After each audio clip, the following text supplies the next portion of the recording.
আসসালামু আলাইকুম ওরহমতুল্লাহি ওয়াবারাকাতুহু। এটা হলো রবিউল আউয়াল মাস।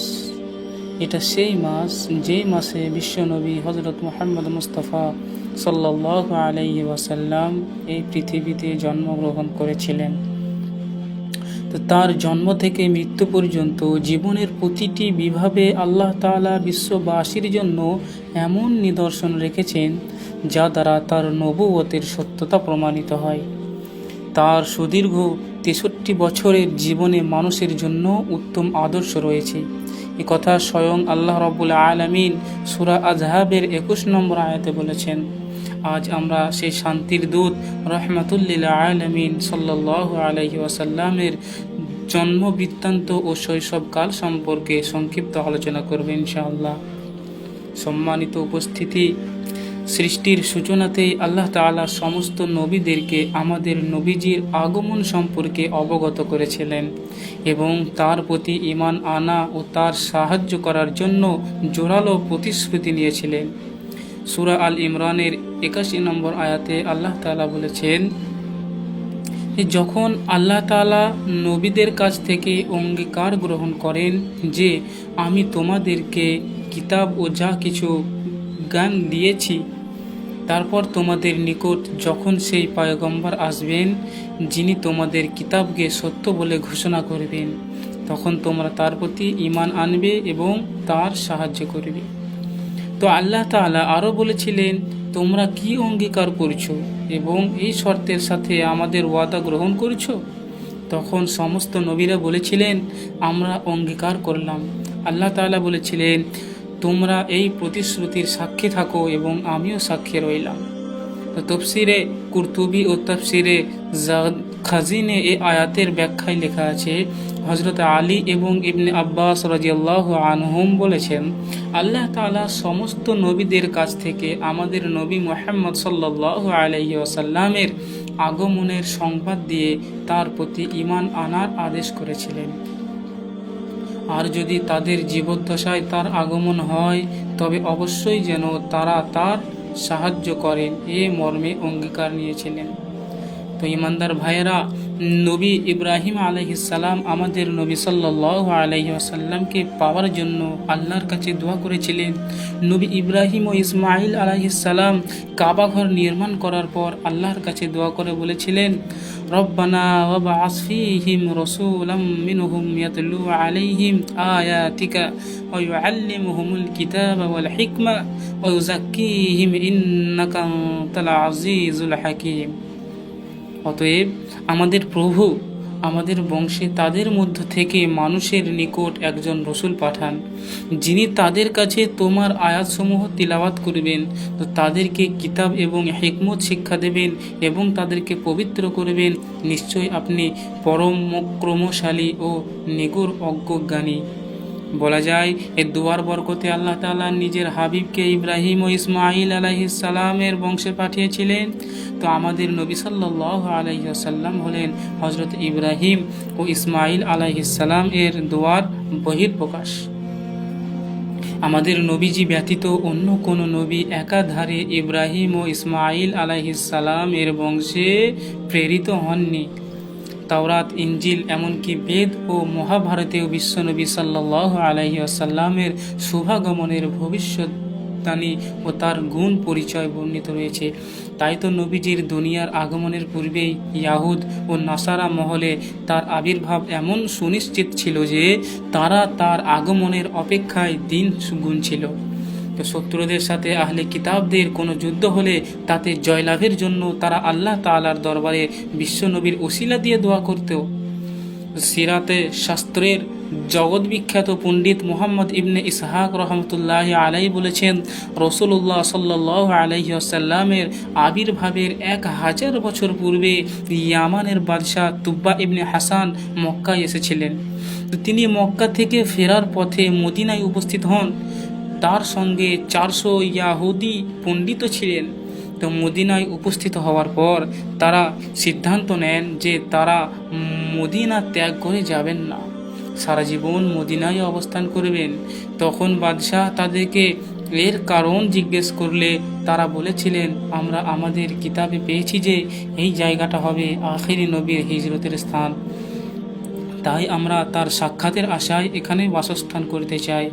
একথা শুনে তুব্বা তাদের মদিনায় অবস্থান করার সিদ্ধান্তের সমর্থন করেন এবং তাদের সকলের জন্য ঘর বাড়ি তৈরি করে দেন ও প্রত্যেককে প্রচুর পরিমাণ অর্থ দেন।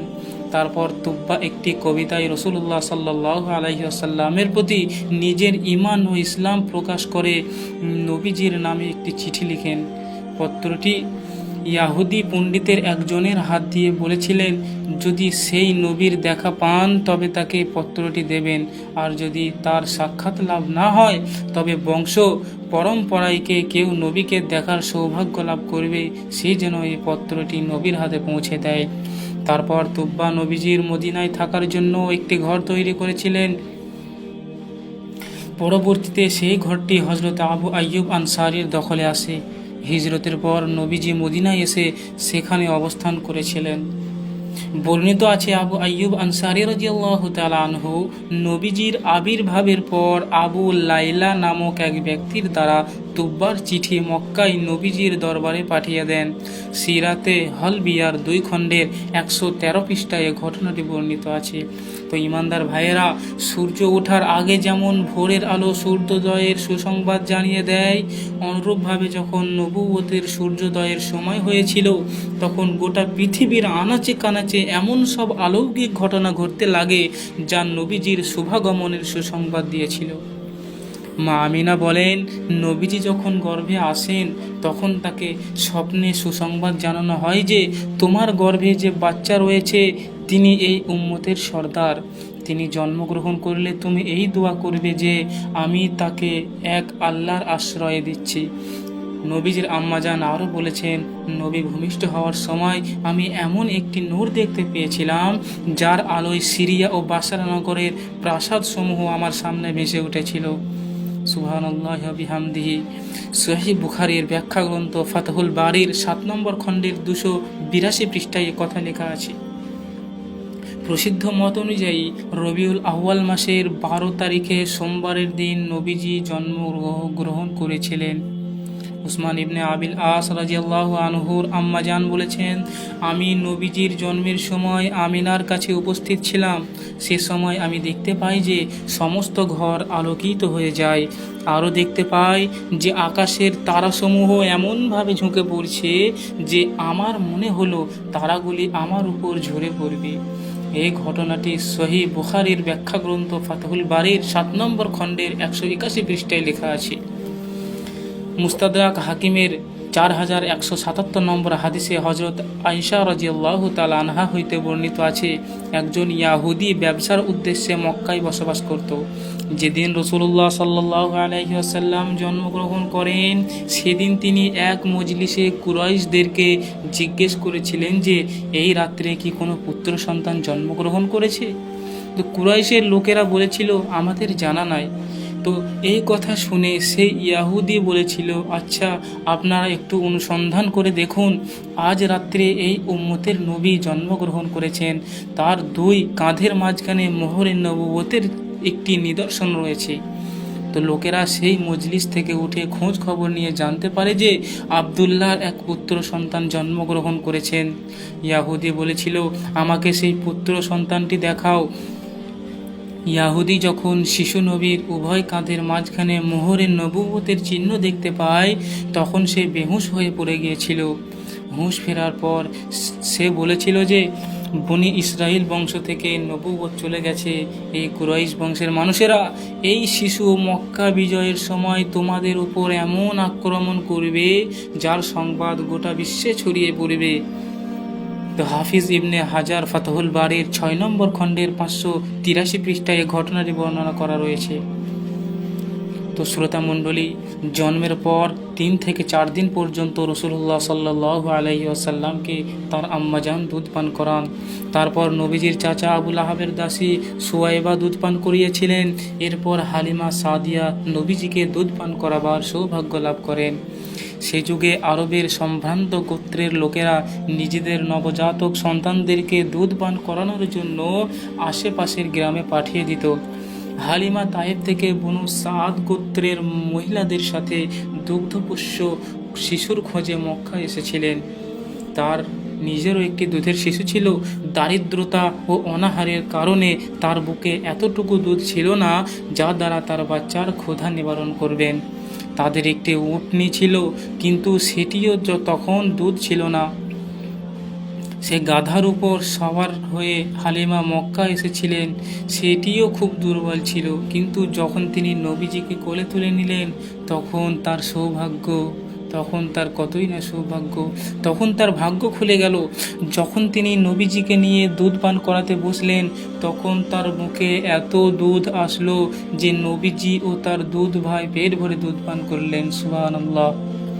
এদিকে উটনির থানেও দুধ ভরে গেল। যে দুর্বল গাধার পিঠে সওয়ার হয়ে তিনি মক্কা এসেছিলেন তা সবল হয়ে গিয়েছিল। এসব দেখে মা হালিমার স্বামী বলেছিলেন, হালিমা, তুমি তো বড় মুবারক বাচ্চা নিয়ে এসেছো। হালিমা সাদিয়া বলেন, নবীজির দুধ ছাড়ানোর পর তাকে তার আম্মা জানের কাছে নিয়ে এলাম। তার বরকতের কারণে তাকে ছাড়তে মন চাচ্ছিল না। ঘটনাক্রমে মক্কায় সে বছর প্লেগ রোগ দেখা দিয়েছিল। তাই আমরা মহামারীর দোহাই দিয়ে নবীকে আবার আমাদের সাথে নিয়ে এলাম। খসাইসুল কুবরা কিতাবের 1 নম্বর খণ্ডের 55 নম্বর পৃষ্ঠাতেই এ কথা লেখা আছে। তো ভাই সকল, একদিন রসুল্লাহ সাল্লাল্লাহু আলাইহি ওয়াসাল্লাম নিজের দুধ ভাইয়ের সাথে বকরি চড়াতে গিয়েছিলেন। তখন নবীজির বয়স ছিল 4 বছর। এমন সময় সেখানে দুজন ফেরেশতা, হজরতে জিবরাইল এবং হজরতে মিকাইল আলাইহিস সালাম, সাদা পোশাক পরা অবস্থায় একটি সোনার পাত্রে বরফ ভরে নিয়ে আসেন এবং নবীজির সিনা চাক করে, অর্থাৎ তার বুক চিরে, আমাদের ডাক্তারি ভাষায় যেটা বলা হয় ওপেন হার্ট সার্জারি। তো কলব মুবারক বের করেন। তারপর বরফের পানি দ্বারা কলবকে ধুয়ে ওই এক টুকরা জমাট রক্ত বের করেন। তারপর কলবকে বুকের মধ্যে আবার রেখে দিয়ে বুক সেলাই করে দেন এবং 2 কাঁধের মাঝখানে মোহরে নবুবতের চিহ্নটা লাগিয়ে দেয়। আল বিদায়াহ ওয়ান নিহায়া কিতাবের 2য় খণ্ডের 274 ও 275 পৃষ্ঠায় এই ঘটনাটি বর্ণিত আছে। সিনাচাকের পর হজরত হালিমা নবীজিকে তার মায়ের কাছে রেখে যান। তো রসুল্লাহ সাল্লাল্লাহু আলাইহি ওয়াসাল্লামের বয়স যখন 6 বছর হয় তখন তিনি মায়ের সাথে মদিনায় যান এবং সেখান থেকে ফেরার পথে আবুয়া নামক স্থানে তিনার মায়ের ইন্তেকাল হয়। ইন্না লিল্লাহি ওয়া ইন্না ইলাইহি রাজিউন। তারপর নবীজির দাদা আব্দুল মুত্তালিবের তত্ত্বাবধানে লালিত পালিত হয়। নবীজির বয়স যখন 8 বছর হয় তখন দাদা আব্দুল মুত্তালিব ইন্তেকাল করেন। তখন নবীজির চাচা আবু তালিব তার লালন পালনের দায়িত্বভার গ্রহণ করেন। তো প্রিয় শ্রোতা মণ্ডলী, রসুল্লাহ সাল্লাল্লাহু আলাইহি ওয়াসাল্লামের বয়স যখন 12 বছর হয় তখন চাচা আবু তালিব কুরাইশদের ব্যবসায়ী কাফিলার সাথে শাম দেশে যান এবং তিনি নবীজিকেও সাথে নিয়ে যান। পথিমধ্যে এক জায়গায় অবতরণ করলে সেখানে বুহায়রা নামক এক খ্রিস্টান পাদ্রী কুরাইশের কাফেলার কাছে এসে নবীজির হাত ধরে বলেছিলেন, হাদা সাইয়্যিদুল আম্বিয়ানি, হাদা রাসূল রাব্বিল আলামিন, ইয়াবআসুল্লাহ রাহমাতুল লিল আলামিন। ইনি হচ্ছেন বিশ্ব নেতা, আল্লাহ রাব্বুল আলামিনের রসুল, যাকে আল্লাহ তাআলা বিশ্ববাসীর জন্য রহমত স্বরূপ পাঠিয়েছেন। কুরাইশরা পাদ্রীকে জিজ্ঞাসা করছিল, আপনি এটা কিভাবে জানতে পারলেন? তো পাদ্রী বলেছিলেন, নবীজি যখন আসছিলেন তখন গাছপালা ও পাথর তাকে সিজদা করছিল, আর গাছপালা ও পাথর একমাত্র নবীকেই সিজদা করতে পারে। তাছাড়া আমি তাকে মোহরের নবুয়তের দ্বারাও চিনতে পেরেছি, যা আপেলের মতো তিনার কাঁধের নিচে অবস্থিত। এ কথা বলে পাদ্রী ফিরে যান এবং রসুল্লাহ সাল্লাল্লাহু আলাইহি ওয়াসাল্লামের সম্মানার্থে সমস্ত কাফেলার জন্য খাবার তৈরি করেন। লোকজন খানা খাওয়ার জন্য একটি গাছের ছায়ায় বসে পড়ে। সেখানে আর কোনো ছায়া ছিল না, তাই বালক নবী এক কোনায় রোদে গিয়ে বসে যান। দেখা যায় তার বসার সাথে সাথে গাছের ছায়া তার দিকে ঝুঁকে যায়। সুবহানাল্লাহ। এটা দেখে সে পাদ্রী কুরাইশদেরকে বলেছিলেন, আপনারা দেখুন গাছ কিভাবে তাকে ছায়া করছে। তারপর পাদ্রী আবু তালিবকে বলেন, আপনি নবীকে মক্কায় পাঠিয়ে দিন। আপনি যদি তাকে শাম দেশে নিয়ে যান তবে ইয়াহুদিরা তাকে মেরে ফেলবে। পাদ্রীর কথা মতো আবু তালিব নবীজিকে মক্কায় ফেরত পাঠিয়ে দেন। সুনানে তিরমিজির 620 নম্বর হাদিসে সাহাবী আবু মুসা আশআরী রাদিয়াল্লাহু তাআলা আনহু হতে এই ঘটনাটি বর্ণিত আছে। ইমাম তিরমিজি এই হাদিসটিকে হাসান পর্যায়ে বিশুদ্ধ বলেছেন। তো ভাই সকল, এ হলো বিশ্বনবীর শুরু জীবনের এক ঝলক। আজ আলোচনা এ পর্যন্ত ইতি করছি। দোয়া করি আল্লাহ তাআলা আমাদের সকলকে নবীজির জীবন চরিত্রে আদর্শবান হওয়ার তৌফিক দান করুক। আমিন ইয়া রাব্বাল আলামিন। ওয়া আখিরু দাওয়ানা আনিল হামদুলিল্লাহি রাব্বিল আলামিন।